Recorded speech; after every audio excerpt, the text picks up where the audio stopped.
I'm Dave Parry, the DT advisor at CLEAPSS. I and my colleague Trudy Barrow look after all of the areas that fall under the original banner of design and technology. So that includes food, art, and all the different material areas of design technology, as well as construction, motor vehicle maintenance, and anything else you can think of. Over the next 10 minutes or so, I'm going to try and explain what it is that we do at CLEAPSS and how we help support practical work in schools. CLEAPSS came into being in 1963, the same time as me. We are a membership organisation of which around 97% of schools across England, Wales and Northern Ireland are members, either through their local authority or the multi-academy trust or as individual schools. We also have overseas members and associate members. All in all, we have around 23,000 members. Our role is to provide professional health and safety advice for the employer. So, what does CLEAPSS actually do? The majority of my work is in helping schools with the helpline. Pre-pandemic, I would receive 2 or 3 helplines a day. At the height of the pandemic, it was into tens a day, mostly asking about how to clean things. It's now back to around 4 or 5 a day. The helpline can be accessed from the website. There is a phone number. This is really for emergency calls. And as there are relatively few emergencies in design and technology, most of the helplines come through via the online form. The example here shows what appears to be a simple question, but it can generate a relatively complex and detailed response. The question, is it safe to cut MDF, is very straightforward. But the response raises the issue of how the school controls dust. If the dust is being controlled for MDF, it is probably controlling the dust for all materials. But if it's not controlling it for MDF, it's probably not controlling it for anything. This has nothing to do with MDF, but is to do with how the department is resourced and staffed, and what activities are taking place. All dusts are hazardous. The problem with MDF is that it tends to create more dust than other materials, but not controlling the dust will present a hazard for all pupils and staff.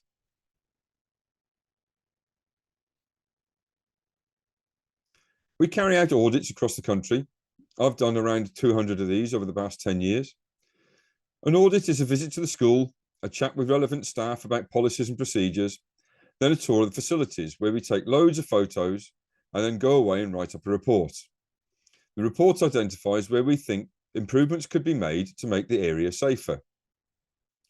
We see lots of poorly installed equipment or dodgy dust extraction, but we also see lots of good stuff. And we get to speak to lots of teachers and technicians about where they are having difficulties or what it is they enjoy about the subject. The largest resource on the website is the collection of model risk assessments, or MRATs. There are presently 207. Each has the same format, no more than 2 sides of A4. The most important bit is in the bordered box on the first page, as these are the control measures, which are the things that schools need to put in place to maintain a safe working environment. The rest of the MRAT is useful, but the control measures are the things you must consider. If you cannot find an MRAT for something you want to do in school, it doesn't mean we have forgotten to do one. It's usually because what you are planning to do is not something that would be expected in most schools. In this situation, we would want you to contact us, and we can then talk you through the activity and develop a safe method for working with it, or advise an alternative approach. We do a lot of writing. We do our own in-house materials, but we also get asked to provide content for other organisations or to support in other ways, such as doing this presentation. Over the past 6 years, we've provided a termly magazine for design, technology, food and art called Future Minds. This started as a downloadable PDF, but over the past year or so, it has moved to being a web-based resource, giving us the facility to present video and audio, as well as a more interactive material base. Future Minds has 3 elements. The first is the introduction, a short piece about what we've been doing at CLEAPSS. The main body of the magazine is written by external contributors. We have published well over 200 articles from teachers, technicians, suppliers, and other members of the D&T community. The third section is, in CLEAPSS terms, the most important. We have called it the small print. In this section, we give advice to readers on any changes in health and safety guidance or any updates about our work that may impact on the work of schools. We have produced a few special editions, such as the Spring 2024 edition, which was an AI special. This summer's edition has no specific theme, but in September, we'll be compiling an autumn edition, which has the theme of creativity. So if you have any thoughts on this and would like to get involved and perhaps provide an article, please get in touch. We also run courses at CLEAPSS. CLEAPSS provides over 200 training days each year for schools. And in design and technology, we have a range of courses, including a number of online courses. There is a general health and safety in design technology online course, which is free to members. This gives an overview of good practice. It takes about an hour to work through, and we are aware that a number of schools have used this as the basis of a training day or a departmental meeting. There is a follow-up online moderated session that teachers and technicians can sign up for. This does have a cost of around £95 per person, but it gives those attending the opportunity to work through some set pieces and ask questions as well as raise any concerns. We also have an online auditing course to show teachers, technicians, and safety officers what to look for when carrying out an audit of facilities. And we still run training in schools. Our most popular course is the Departmental Training Day. Details of all of these are available on the website. I've mentioned loads of things that are available via the website, so it's time we looked at the site itself. www.cleaps.org.uk will take you to a landing page. From there, you can access the 3 CLEAPSS sites: Science, Primary, and Technology. To access all the materials and resources we have mentioned, you need to click on the Technology tab, which will open onto the home page of the Design Technology site. You'll then need to log in to read the articles.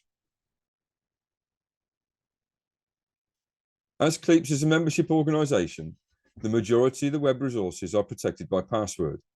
If you're not sure if you're a member, ask your science department. Failing that, contact us through the helpline page. The site is made up of 5 sections: Future Minds, Projects, Administration, MRATs, and Services. But the most useful bit is probably the search. This searches all of the documents and other resources and is pretty effective. If you want to know about the safety implications of a glue gun, rather than browsing through 400 odd resources, just use the search. We are constantly adding and updating resources, so it's worth checking under the What's New tags under each of the 5 sections. As you can see, there are various ways to get in touch or keep up with the latest guidance. The website is your first port of call. The helpline has a phone number as well as the online form. The phone should be for urgent inquiries. The form is a much more reliable way of getting advice, and it will also enable us to reply with a written response, which is often more used back in your school. And we have Future Minds, which has loads of interesting articles and always has a couple of pages of the latest health and safety advice, which includes any updates or changes that schools need to be aware of. It's our way of getting information out to everyone in one go. We also have an email mailing list and a Twitter feed, so there's no excuses. I hope you found this useful and it has explained what CLEAPSS does to support schools. If you would like to have us carry out a safety audit or are interested in accessing further training, such as Departmental Training Day or any of our other courses, please do get in touch. Thanks.